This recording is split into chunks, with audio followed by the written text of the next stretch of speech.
Hello everyone, আমি প্রিয়াঙ্কা দে টাউটেটার। এখন যে টপিকটা নিয়ে কথা বলবো সেটা হচ্ছে দান করা। দান করা নিয়ে অনেকের অনেক রকম মাইন্ডসেট থাকে।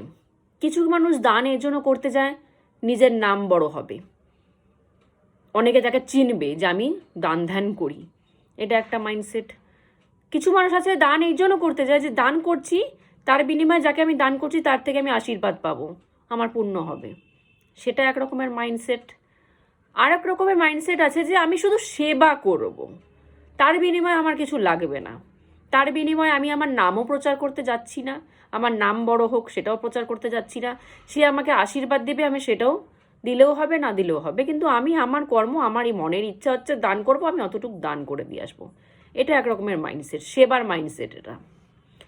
তো যারা যারা এটা ভাবো যে আমি আমার নাম প্রচার করব দান করে, ফেসবুকে ফটো ছেড়ে, দানের ফটো ছেড়ে আমি নাম প্রচার করব, তো তারা তোমরা দান করতে যেও না। তোমাদের দান করা মেন্টালিটিটা খুব ভুল। দান করতে যেও না, সেটা তোমাদের কোনো কাজে লাগবে না। ঠাকুরের একটা কথা আছে, মানে দান করে দাঁড়িয়াতে ফেল, এরকম টাইপের একটা কথা আছে, নেকি কার দাঁড়িয়াতে ডাল, এরকম একটা কথা আছে। তো তুমি নেকি করবা সেটা জানি তোমার ডান হাত জানি না জানে তোমার বা হাত কাকে কি দিচ্ছে, তোমার বা হাত জানি না জানে তুমি ডান হাত দিয়ে কাকে দান করছো, নিজেরই দু হাত জানি না জানে, ঠাকুর একটা এরকম কথা আছে, নিজেরই দু হাত জানি না জানে তুমি কাকে দান করে আসলে, যাকে দান করে আসলে সে জানলো আর তুমি জানলে, বাদ বাকি আর কাউকে জানানোর দরকার নেই। তো এটা হচ্ছে দানের মাইন্ডসেট, অরিজিনাল মাইন্ডসেট এরকম রাখা উচিত। আবার যারা ভাবে যে আমি আশীর্বাদ পাবো তার জন্য দান করছি, সেটাও ভুল। আশীর্বাদ নাও পেতে পারে, যাকে দান করছো সে আশীর্বাদ নাও দিতে পারে, কোনো গ্যারেন্টি নেই, তখন মুডটা খারাপ হয়ে যাবে আশীর্বাদ না পেলে। তো এগুলো মাইন্ডসেট ভুল। নিজের নাম প্রচার করব, আশীর্বাদ পাবো, নিজের পুণ্য হবে, এগুলো মাইন্ডসেট ভুল। দান করা সবসময় সেবা মাইন্ডসেট নিয়ে করতে হয়, যে আমি কিছুটা মানুষকে সেবা করতে পেলাম, ঠাকুর আমাকে এতটা অকাত দিয়েছে, কিছুটা আমাকে সামর্থ্য দিয়েছে যে আমি মানুষকে দুটো জিনিস সেবা দিতে পারলাম। এই মাইন্ডসেট নিয়ে সেবা করতে হয়, সেবা মাইন্ডসেট নিয়ে দানটা করতে হয়।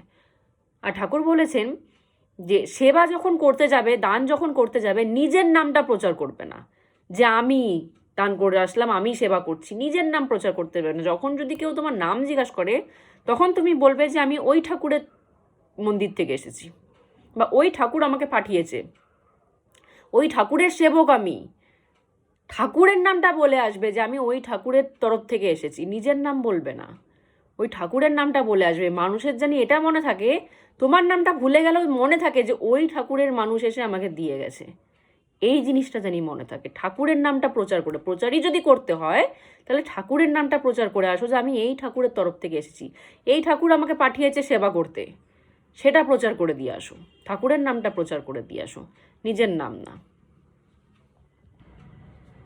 সেবা ভাবে যারা দান করে, যাদের সেবা করব সেই মাইন্ডসেট নিয়ে যারা দান করে, প্রথম কথা সেবা ভাব, এটা তো একটা ভাব না, সেবা ভাবটা মানুষের মনে তখনই আসে যখন সে গুরুর সাথে কানেকশন থাকে, তখনই মানুষের মনে সেবা ভাবটা আসে, না হলে সেবা ভাব আসে না।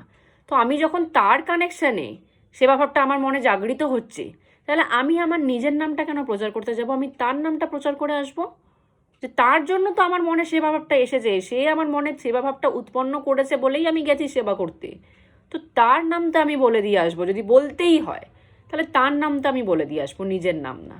কারণ সে আমার মনে সেবা ভাবটা উৎপন্ন করেছে বলেই আমি গেছি, যেতে পেরেছি, না হলে আমি যেতে পারতাম না।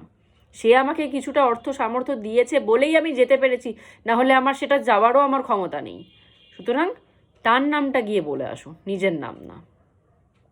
তো এইভাবে সেবা করা স্টার্ট করো, দান করা স্টার্ট করো, দেখে পুণ্য ফলটাও পেয়ে যাবে। এমন না যে পাবে না পুণ্য, কেউ তোমাকে আশীর্বাদ দিচ্ছে না বলে পাবে না, সব পেয়ে যাবে।